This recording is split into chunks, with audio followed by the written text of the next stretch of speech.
Hi எல்லாருக்கும் வணக்கம். Welcome to my channel Santhosh infinity facts.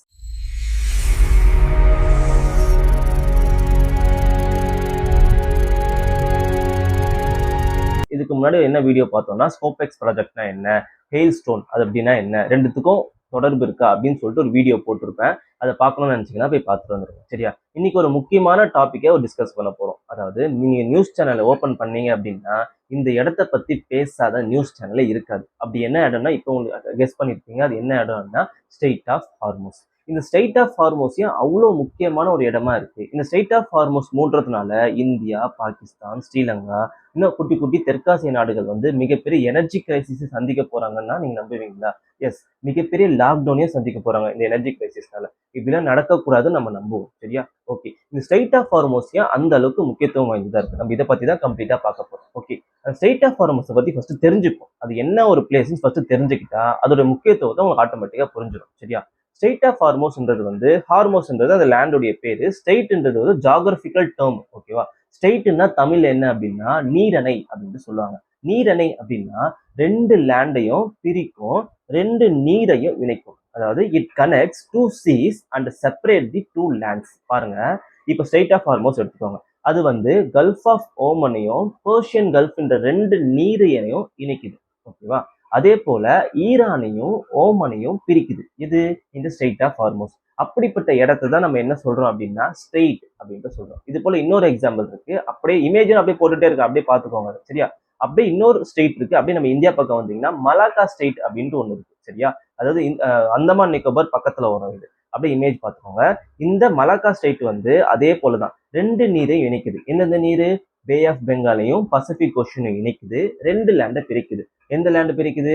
அதாவது மலேசியாவையும் இந்தோனேஷியாவையும் பிரிக்குது. அப்போ பாருங்க, எப்படி ஸ்ட்ரெய்ட் ஆஃப் ஹார்மோஸ் இருக்கோ அதே போலதான் இந்த இடமும் இருக்கு. சரியா? அதே போல நம்ம இந்தியா கிட்ட ஒரு ஸ்டேட் இருக்கு. அந்த ஸ்டேட் பேரு பால்க் ஸ்டேட். அப்படியேதான், அதே பாருங்க, இந்தியாவையும் ஸ்ரீலங்காவையும் பிரிக்குதா? அதே போல ரெண்டு நீரை இணைக்குது. பாருங்க, எந்த நீரு? Bay of பெங்காலையும் Indian ocean இணைக்குது. அப்போ எந்த ஒரு இடம் ரெண்டு நீரையும் இணைக்குது, ரெண்டு லேண்டையும் பிரிக்குதோ அந்த இடம் பொருளாதார ரீதியாகவும் புவியியல் ரீதியாகவும் ஒரு முக்கியமான இடமா விளங்குது. முக்கியமா எதுக்காக? கப்பல் போக்குவரத்துக்கு முக்கியத்துவம் வாய்ந்த இடமாக எது இருக்குது அப்படின்னா இந்த ஸ்டேட் இருக்கு. சரியா? ஓகே, இப்போ இந்த ஸ்ட்ரெய்ட் ஆஃப் ஹார்மோஸுக்கு வரும். இந்த ஸ்ட்ரெய்ட் ஆஃப் ஹார்மோஸ் என்ன பண்ணிட்டாங்க அப்படின்னா இப்போ மூடிட்டாங்க ஈரான். இதுக்கு முன்னாடி இது பத்தி தான் கொஞ்சம் ஒரு சில வரலாறு நம்ம பார்ப்போம். ஏன் ஸ்ட்ரெய்ட் ஆஃப் ஹார்மோஸ் அவ்வளவு முக்கியத்துவம் வாய்ந்ததா இருக்குதுன்னு சொல்லிட்டு. சரியா?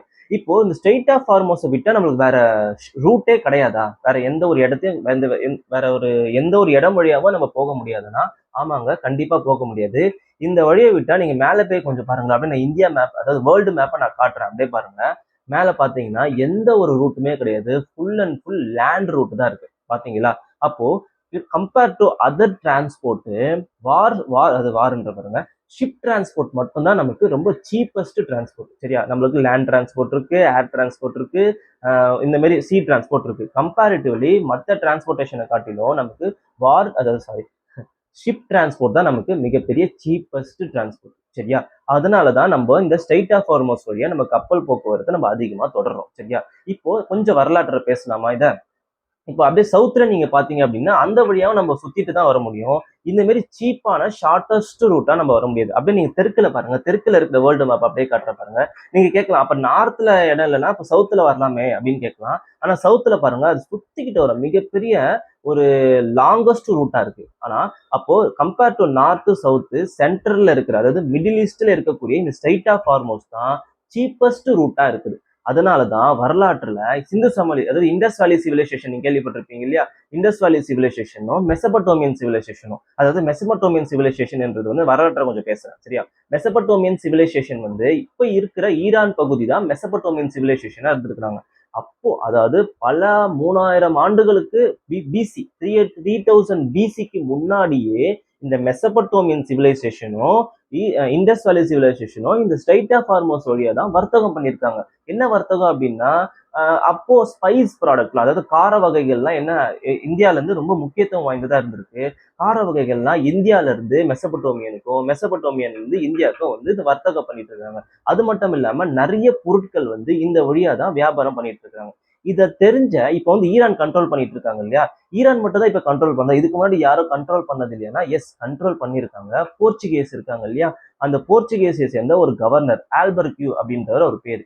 அவர் என்ன பண்ணிருக்காருன்னா, இந்த ஸ்ட்ரைட் ஆஃப் ஹார்மோஸோட முக்கியத்துவம் தெரிஞ்சுக்கிட்டு இதை கண்ட்ரோல் பண்ணிருக்காரு. இதை ஆக்கிரமிச்சு என்ன பண்ணிருக்காருன்னா, இதை வரக்கூடிய கப்பல்கள் மேல எல்லாத்துலயும் வசூலிச்சிருக்காரு. டோல் போட்டு என்ன பண்ணிருக்காருன்னா காசு சம்பாதிச்சிருக்காரு ஆல்பர்ட். அப்ப இதோட முக்கியத்துவம் தெரிஞ்சு பல்லாயிரம் வருடங்களுக்கு முன்பே இதை என்ன பண்ணிருக்காங்கன்னா ஆக்கிரமிச்சு காசு சம்பாதிச்சிருக்காங்க. சரியா? ஓகே. இப்போ இப்போ எதுக்கு யூஸ் ஆகுது மேக்சிமம் இந்த இடம்? ட்ரேடுக்காக தான் மேக்சிமம் இந்த இடம் யூஸ் ஆகுது. ஏன் அப்படின்னா shortest route and also the cheapest route. இப்போ நம்ம கரண்ட் சுச்சுவேஷனுக்கு வருவோம். ஈரான் ஏன் இந்த இடத்த ஆக்கிரமிச்சிருக்காங்க? ஏன் அதுக்கு ஆப்போசிட்ல இருக்கிற ஓமன் ஏன் இந்த இடத்த ஆக்கிரமிக்க முடியல? ஏன் ஓமனுக்கு அந்த இடம் சொந்தம் கிடையாதா, ஈரானுக்கு மட்டும்தான் சொந்தமா அப்படின்னு கேட்கும்போது இந்த இடத்துல இன்னொரு கான்செப்டை நான் எக்ஸ்பிளைன் பண்றேன், நல்லா கவனிச்சுக்கோங்க. Nautical mile. நாட்டிக்கல் மைல்ன்றது இப்ப லேண்ட் எப்படி கிலோமீட்டர்ல மெஷர் பண்றோம், அதே சீன்றத வந்து நாட்டிக்கல் மைல்ல மெஷர் பண்ணுவோம். நல்லா நான் வச்சுக்கோங்க. 1 நாட்டிக்கல் மைல்ன்றது வந்து 1.8 கிலோமீட்டர். நாட்டிக்கல் மைல்னா என்ன? சீயை மெஷர் பண்ணக்கூடிய கணக்கு தான் நாட்டிக்கல் மைல்ஸ்ன்னு சொல்லுவாங்க. சரியா? இதுக்கு நான் எக்ஸாம்பிள் இந்தியாவை நான் ஃபர்ஸ்ட் எக்ஸ்பிளைன் பண்றேன். இப்ப இந்தியாவை சுத்தி என்ன இருக்கு? சி இருக்கு. இப்ப இந்த சி, இப்ப இந்தியாவுடைய பார்டர்ல இருந்து 12 நாட்டிக்கல் மைல், சி ரூட் நான் சொல்லிட்டு இருக்கேன், சி ஏரியாவை நான் சொல்லிட்டு இருக்கேன். 12 நாட்டிக்கல் மைல் இருந்து இந்தியாவுக்கு மட்டுமே சொந்தம். இப்ப எப்படி இந்தியாவுடைய லேண்டு வந்து எந்த அளவுக்கு இந்தியாவுக்கு சொந்தம், லேண்டுடைய உரிமை நம்ம கொண்டாடலாம், கரெக்டா? அதே போல இந்தியாவுடைய லேண்ட் பார்டர்ல இருந்து 12 நாட்டிக்கல் மைல் வரைக்கும் இந்தியா வந்து உரிமம் கொண்டாடலாம். இந்தியாவுடைய வீடு மாரிங்க அது. ஓகேவா? இப்ப இந்தியா லேண்ட் எப்படி வந்து உரிமம் கொண்டாடுதோ அதே போல 0ல இருந்து 12 நாட்டிக்கல் மைல் வரைக்கும் என்ன பண்ணலாம்னா இந்தியா வந்து உரிமம் கொண்டாடலாம். ஓகே, புரிஞ்சுதா? இதுல நிறைய கான்செப்ட் இருக்கு. 12ல இருந்து 24 கிலோமீட்டர், 24ல இருந்து 200 கிலோமீட்டர், 200 நாட்டிக்கல் மைல், கிலோமீட்டர் சொல்லக்கூடாது. அதாவது 0ல இருந்து 12 நாட்டிக்கல் மைல், 12ல இருந்து 24 நாட்டிக்கல் மைல், 24 நாட்டிக்கல் மைல்ல இருந்து 200 நாட்டிக்கல் மைல் சொல்லிட்டு பிரிப்பாங்க. இப்படி பிரிக்கிற இடத்தை தான் என்ன சொல்றோம் அப்படின்னு பாத்தீங்கன்னா இந்தியா, அதாவது அந்த கண்ட்ரி வந்து உரிமம் கொண்டாடக்கூடிய ஒரு இடங்கள். சரியா?